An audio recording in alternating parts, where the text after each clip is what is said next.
जय श्री कृष्ण भक्तों। श्रीमद् भगवद गीता अध्याय 6 श्लोक 25। शनैः शनैरुपरमेद बुद्धया धृतिगृहीतया आत्मसंस्थं मनः कृत्वा न किंचिदपि चिंतयेत। भगवान कृष्ण अर्जुन को समझा रहे हैं कि धृति अर्थात धैर्य युक्त बुद्धि के द्वारा साधक को धीरे धीरे संसार से उपराम हो जाना चाहिए, राग द्वेष से मुक्त हो जाना चाहिए, सांसारिक व्यक्तियों, वस्तुओं और विषयों की उपेक्षा करनी चाहिए, उनके प्रति उदासीन हो जाना चाहिए और अपने मन को आत्मस्वरूप में ही सम्यक रूप से स्थित करके किसी भी व्यक्ति, वस्तु या विषय के बारे में कुछ भी चिंतन नहीं करना चाहिए। भगवान कृष्ण अर्जुन को ध्यान योग करने का तरीका बड़ी ही स्पष्टता से बता रहे हैं। पिछले श्लोक में भगवान ने अर्जुन से कहा था कि अपने संकल्पों से उत्पन्न होने वाली सभी कामनाओं का निशेष भाव से बिना किसी अपवाद के त्याग कर देना चाहिए। कोई भी ऐसी इच्छा ना हो जो शेष रह जाए। सम्यक रूप से सभी इच्छाओं का परित्याग कर देना चाहिए और अपने मन के द्वारा अपनी सभी इंद्रियों को, इंद्रियग्राम को, इंद्रियों के समूह को सब ओर से हटाकर विनियमित कर देना चाहिए, अपने वश में कर लेना चाहिए। अब इस कार्य में क्या सावधानी बरतनी चाहिए, साधक को ये बताते हुए भगवान अर्जुन से कहते हैं कि अपनी उस बुद्धि के द्वारा जो धृति को ग्रहण करती है, जो धैर्य को धारण करती है, उस धैर्य युक्त बुद्धि के द्वारा साधक को शनैः शनैः धीरे धीरे इस संसार से उपराम हो जाना चाहिए। न तो इस संसार के प्रति उसके मन में कोई राग रह जाना चाहिए और ना ही घृणा रह जानी चाहिए।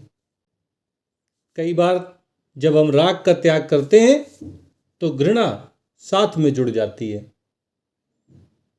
जिससे प्रेम करना बंद करते हैं उससे घृणा करने लगते हैं, उसके प्रति द्वेष भाव हमारे मन में आ जाता है।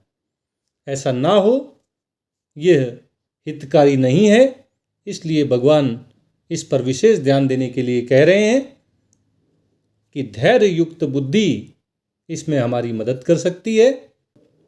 बिना आकुलता दिखाए, बिना व्याकुलता दिखाए, बिना किसी जल्दबाजी के धीरे धीरे मनुष्य को धैर्य युक्त बुद्धि के द्वारा संसार से, भौतिकता से, भौतिक भोगों से, इंद्रिय तृप्ति के साधनों से उपराम हो जाना चाहिए। इनके प्रति उदासीन हो जाना चाहिए। अगर मन में कोई सांसारिक विचार आ जाए, कोई इच्छा उत्पन्न हो जाए तो उसकी उपेक्षा कर देनी चाहिए। और दूसरी सावधानी वाली बात यह है कि साधक को अपने मन को आत्मस्थ कर लेना चाहिए, स्वरूप में ही दृढ़तापूर्वक लगा लेना चाहिए, परमात्मा के ध्यान में पूरी तरह लग जाना चाहिए। परमात्मा के अतिरिक्त और किसी भी चीज़ का, किसी भी विषय का, किसी भी वस्तु का, किसी भी व्यक्ति का चिंतन नहीं करना चाहिए। केवल परमात्मा का ही ध्यान होना चाहिए, परमात्मा के ही बारे में विचार करना चाहिए और परमात्मा का ही चिंतन करना चाहिए। अपनी इंद्रिय तृप्ति की कोई इच्छा नहीं होनी चाहिए, कुछ पाने की, कुछ बनने की कोई लालसा नहीं रहनी चाहिए, किसी भी व्यक्ति, वस्तु या विषय का चिंतन नहीं होना चाहिए।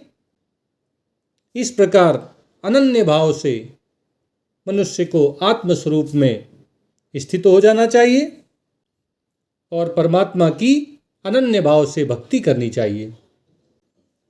इस प्रकार भगवान कृष्ण अर्जुन के माध्यम से हम सबको स्पष्ट कर रहे हैं कि जब हम ध्यान योग का अभ्यास करें तो हमारी बुद्धि धैर्य युक्त होनी चाहिए और इस धैर्य युक्त बुद्धि के द्वारा धीरे धीरे हमें सांसारिकता से भौतिक भोगों से, इंद्रिय तृप्ति के साधनों से, इंद्रिय विषयों से उपराम हो जाना चाहिए, विमुख हो जाना चाहिए, इनके प्रति उदासीन हो जाना चाहिए और अपने मन को हमें अपने स्वरूप में ही स्थित कर देना चाहिए, परमात्मा में ही ध्यान को एकाग्र कर देना चाहिए, अनन्य भाव से भगवान की भक्ति में लग जाना चाहिए और किसी भी सांसारिक विषय, व्यक्ति या वस्तु का चिंतन नहीं करना चाहिए।